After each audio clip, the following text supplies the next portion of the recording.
नमस्कार बच्चों।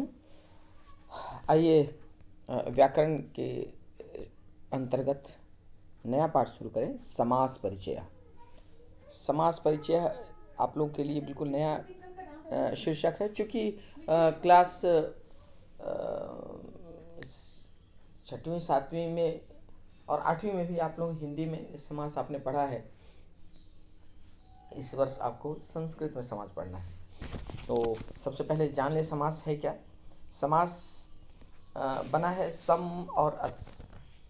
सम उपसर्ग के साथ अस धातु के मिलने से। अस का तात्पर्य होता है कहना, और सम मतलब संक्षिप्त, अर्थात संक्षेप में कहना समास है। जब दो या दो से अधिक शब्द मिलकर एक नए शब्द की रचना करते हैं तो उसे समास कहते हैं। संधि में और समास में समानता है और कुछ अंतर है। संधि में हमने देखा था कि संधि में वर्णों का मेल होता है। प्रथम शब्द के अंतिम वर्ण के साथ द्वितीय शब्द का प्रथम वर्ण मिलकर उनमें कोई विकार होता है, उसमें कोई परिवर्तन आ जाता है। समास में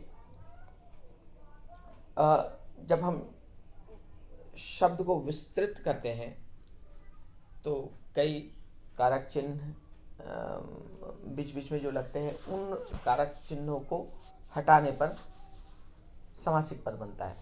कहने का तात्पर्य,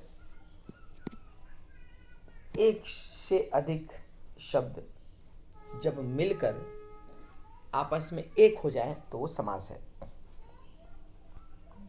और जो शब्द बनकर आता है वो कहलाता है समस्त पद। जब समस्त पद को अलग अलग किया जाता है तो उसे समास विग्रह कहते हैं। समस्त पद का अलग अलग होता है तो वो समास विग्रह कहलाता है, और जब एक हो जाता है तो समास समस्त पद होता है। एक उदाहरण, जैसे राजपुरुषा। जब हम राजपुरुषा कहते हैं तो उसका जो विस्तृत अर्थ समझ में आता है, राजपुरुष अर्थात राजा का पुरुष। राजा का पुरुष। अब राजा का अर्थात षष्ठी का एक वचन, तो राजन का षष्ठी का एक वचन होता है राज्ञः, और पुरुष मतलब पुरुष।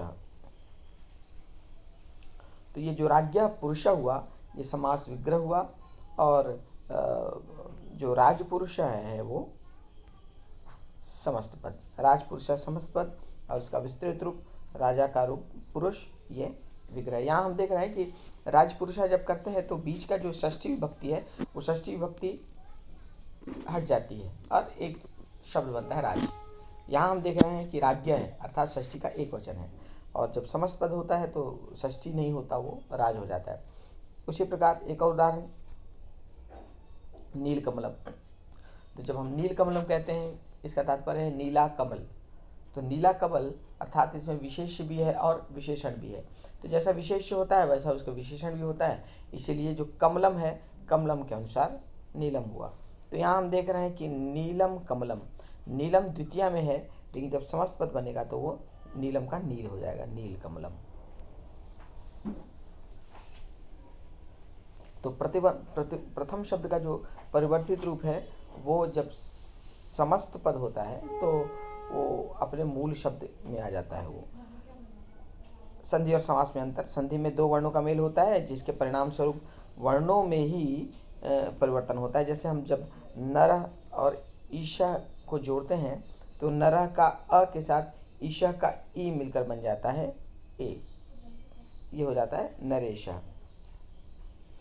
अर्थात अ के साथ ई मिलकर ए बन जाता है। समास में शब्दों का मेल होता है, ये तो था वर्ण का मेल अर्थात अ के साथ ई का मेल, लेकिन जब समास कहते हैं तो उसमें शब्द एक दूसरे से मिलते हैं। इसमें दो या दो से अधिक शब्दों को मिलाकर उनका संक्षिप्त रूप बना दिया जाता है। जैसे कार्य निपुण। कार्य निपुण अर्थात कार्य में निपुण। तो जब हम कार्य में निपुण कहते हैं तो इसमें पूरा का पूरा में शब्द ही डिलीट हो गया यहाँ से बीच से।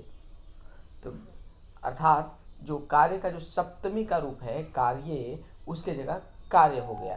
और हिंदी में कहें तो कार्य में अर्थात में जो है वो शब्द हट गया, वहाँ से कारक चिन्ह हट गया और बचा कार्य निपुण। अर्थात यहाँ वर्ण का नहीं शब्द का लोप हुआ है, इसलिए ये समास है। कुछ अन्य उदाहरण, राज्ञ पुरुष आगच्छति, अर्थात राजा का पुरुष आता है। राज्ञ पुरुष आगच्छति, राजा का पुरुष आता है। तो राजा का अर्थात राज्ञ, राजन का षष्ठी होता है राज्ञ, राज्ञो, राज्ञाम। तो राज्ञ पुरुष अर्थात राजा का पुरुष।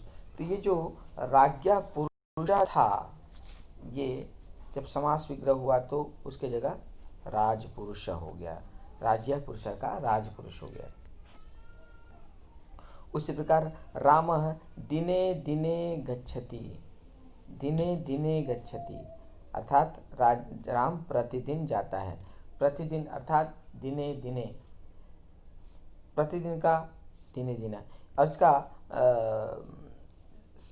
ये समस्त पद हुआ रामः प्रतिदिनम तत्र गच्छति, रामः प्रतिदिनम तत्र गच्छति। लेकिन ये जो प्रतिदिनम है इसका विग्रह हुआ दिने दिने च, अर्थात यदि शब्द के सामने प्रति आए या अव्ययी भाव समास हो तो जो द्वितीय पद है वो अपने दो बार उसकी पुनरावृत्ति होती है। तो दिने दिने। उसी प्रकार एक और उदाहरण, सह महान पुरुष अस्ति। अब जब हम महान पुरुष कहते हैं तो इसमें विशेषण विशेष है, अर्थात पुरुष कैसा पुरुष, जो कि महान हो। तो महान पुल्लिंग के एक वचन, पुरुष पुल्लिंग के एक वचन में है, विशेष पुल्लिंग के एक वचन में है, तो महान भी उसी स्वरूप में होगा। और पुरुष का प्रथमा का एक वचन पुरुष होता है और महत का पुल्लिंग में एक वचन महान होता है।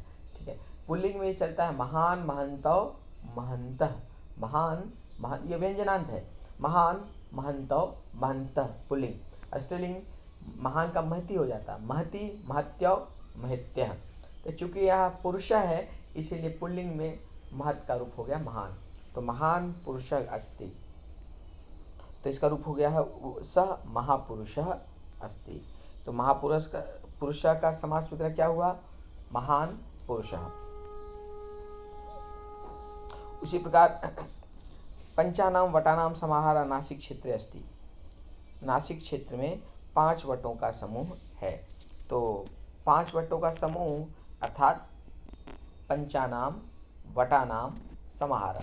जब प्रथम पद संख्यावाची होता है तो वो द्विगु समास के अंतर्गत होता है। और पंचानाम वटानाम समाहार का बनाइए पंचवटी। तो पंचवटी नासिक क्षेत्रे अस्ति, पंचवटी नासिक क्षेत्रे अस्ति। तो पंचानाम वटानाम समाहार पंचवटी। उसी प्रकार पिता च पुत्रः च तत्र गच्छतः। पिता च पुत्रः च, यहाँ पे दोनों पद समान हैं, पिता और पुत्र वहाँ जाते हैं। और जब हम उसका विग्रह करें तो बीच में और आता है, तो पिता और पुरुष, पिता और पुत्र वहाँ जाते हैं। पिता च पुत्रः च तत्र गच्छतः। तो पिता और पुत्र दोनों मिलकर आ गया। पुत्र का द्विवचन, जो द्वितीय पद है उसका द्विवचन लिख देते हैं। तो पहले पिता है उसके बाद पुत्र, पुत्र का द्विवचन पुत्र, पुत्रो पुत्रा। तो ये हो गया पिता पुत्रो तत्र गच्छतः, पिता पुत्रो तत्र गच्छतः। यहाँ उदाहरण में हमने अलग अलग समास के रूप देखे।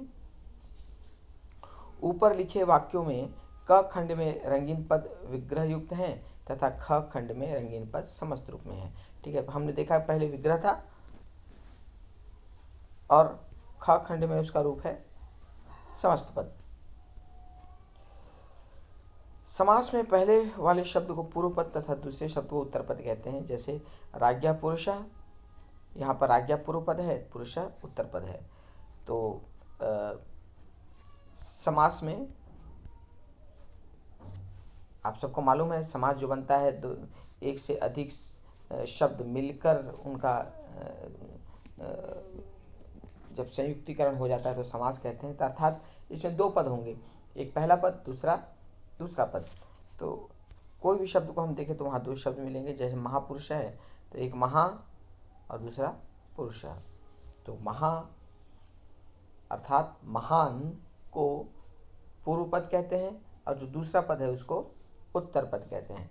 तो पहला शब्द पूर्व पद, दूसरा शब्द उत्तर पद। अब देखते हैं समास के प्रकार कितने प्रकार के होते हैं। मुझे उम्मीद है समास का परिचय आपने प्राप्त कर लिया, समझ में आ गया होगा समास होता क्या है। अब देखते हैं समास के प्रकार। समास के प्रकार हैं, पहला अव्ययी भाव समास, दूसरा तत्पुरुष समास, तीसरा कर्मधारय समास, चौथा द्विगु समास, पांचवा बहुव्रीहि समास, छठवां द्वंद्व समास। तो कक्षा 8वीं में हम सबसे पहले केवल समास के बेसिक्स को जानेंगे कि संस्कृत में समास होता क्या है। अगली कक्षाओं में इसका विस्तृत रूप पढ़ेंगे। तो पहला आता है अव्ययी भाव समास। नाम से स्पष्ट है, अव्ययी भाव मतलब जिसमें अव्यय हो, अव्यय से युक्त शब्द। तो वह शब्द जिसमें अव्यय का प्रयोग होता हो। अव्यय आप लोगों ने पढ़ा है, अव्यय निर, प्रति, उप, ये सब अव्यय हैं जो किसी शब्द के पूर्व में लगते हैं। तो अव्ययी भाव समास में पूर्व पद अव्यय होता है तथा प्रायः वही प्रधान होता है। तो पूर्व पद अव्यय होता है और उसी की प्रधानता होती है। समस्त पद बन जाने पर वह अव्यय बन जाता है तथा इसका प्रयोग नपुंसक लिंग एकवचन में होता है। जब समस्त पद बन जाता है अर्थात दूसरे शब्द के साथ मिलकर नया शब्द बन जाता है तो वो अव्यय हो जाता है, पूरा का पूरा अव्यय हो जाता है। और ये नपुंसक लिंग में इसका प्रयोग होता है। जैसे यथाशक्ति। यथाशक्ति देखने से स्पष्ट होता है, इसमें दो शब्द हैं, एक है यथा और दूसरा है शक्ति। तो इसमें से जो यथा है, यथा अव्यय है। तो यथाशक्ति कार्यम करोति, राधिका यथाशक्ति कार्यम करोति। दूसरा सह प्रत्येकम कार्यम करोति। प्रत्येकम में देखना प्रति एक है और एकम दूसरा शब्द है और प्रति अव्यय है। तीसरा उदाहरण सह प्रतिगृहम गच्छति। प्रति अव्यय है और गृहम संज्ञा है। चौथा निर्विघ्नम कार्यम कुरु। जब निर्विघ्नम कार्यम कुरु कहते हैं तो एक अव्यय है निर और विघ्नम दूसरा शब्द है। तो निर अव्यय के साथ विघ्नम शब्द जुड़ा हुआ है। इन सारे उदाहरणों में हमने चारों उदाहरणों हमने देखा कि प्रथम शब्द जो था वो अव्यय था, चाहे यथा हो, चाहे प्रति हो, चाहे प्रति हो या फिर निर हो। तो ये सब अव्ययी भाव समास के उदाहरण हैं। लेकिन जब इसका विग्रह करते हैं तो आप लोग को ध्यान रखना है कि हर एक अव्यय के लिए उसका एक निश्चित शब्द का प्रयोग सुनिश्चित है, तो उसके अनुसार ही आपको विग्रह करना पड़ेगा। जैसे यथा है तो जहाँ पर यथा लगता है तो वहाँ पर उसका अर्थ अंतिक्रम में हो जाता है। तो यथा के साथ, यथा के स्थान पे अंतिक्रम में लगता है विग्रह में, समास विग्रह में। तो जब हम यथाशक्ति कहते हैं तो शक्तिम अंतिक्रम में, ये इसका विग्रह हुआ। यथाशक्ति का विग्रह शक्तिम अंतिक्रम में। अब यथा से संबंधित जितने भी शब्द होंगे उसमें अंतिक्रम में ही लगेगा। चाहे यथा श्रद्धा, तो प्रथम पद जो दूसरा शब्द है शक्ति, उसका द्वितीय विभक्ति आएगी, ये ध्यान रखना है। तो जब हम यथाशक्ति कहते हैं जो शक्ति है उसका द्वितीय, तो शक्ति का द्वितीय शक्तिम, तो शक्तिम उसके साथ अंतिक्रम, यथाशक्ति शक्तिम अंतिक्रम में। उसी प्रकार यथा श्रद्धा, तो श्रद्धाम अंतिक्रम में, श्रद्धा का द्वितीय होता है श्रद्धाम, तो श्रद्धाम अंतिक्रम में। यथेच्छम, यथेच्छम, तो यथेच्छम का होगा यथा अर्थात इच्छम मतलब इच्छाम, तो इच्छाम अंतिक्रम, इच्छ किसके का स्वरूप हो गया इच्छाम द्वितीय का एक वचन में, और यथा के लिए अंतिक्रम इच्छाम अंतिक्रम, यथा समयम समयम अंतिक्रम में। तो इस प्रकार यथा से ही जो शब्द हैं अंतिक्रम में लगाकर और द्वितीय के उस शब्द के अर्थात द्वितीय शब्द के रूप को द्वितीय विभक्ति और यथा के स्थान पे अंतिक्रम में लगाकर शब्द का निर्माण होता है। उसी प्रकार जब शब्द के सामने एकम अव्यय हो तो जो द्वितीय पद है उसकी पुनरावृत्ति होती है। ठीक है, तो एकम जो है, तो एकम का को 2 बार लिखा जाता है। एकम एकम और प्रति के स्थान पे एक या तो इति हो जाता है या प्रति भी कर सकते हैं। एकम एकम प्रति भी सही है और एकम एकम इति भी सही है। तो जो द्वितीय पद है उसका पुनरावृत्ति हो गई एकम एकम और प्रति के स्थान पे इति, एकम एकम इति।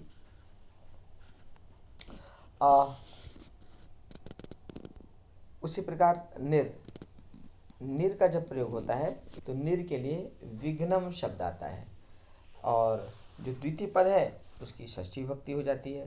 जो द्वितीय पद यहाँ पे विघ्नम है तो विघ्नम की षष्ठी विभक्ति विघ्नस्य विघ्नयो विघ्नानाम, तो ये हो गया विघ्नानाम और निर के स्थान पे अभाव, ये हो गया विघ्नानाम अभाव। निर के लिए अभाव और विघ्नम के लिए विघ्नानाम। तो जो द्वितीय पद है उसका षष्ठी हो गया विघ्नस्य विघ्नानाम और निर के लिए आया अभाव, विघ्नानाम अभाव। उसी प्रकार उप का प्रयोग, जब उप का प्रयोग होता है तो इसके बदले में शब्द आता है समीपम।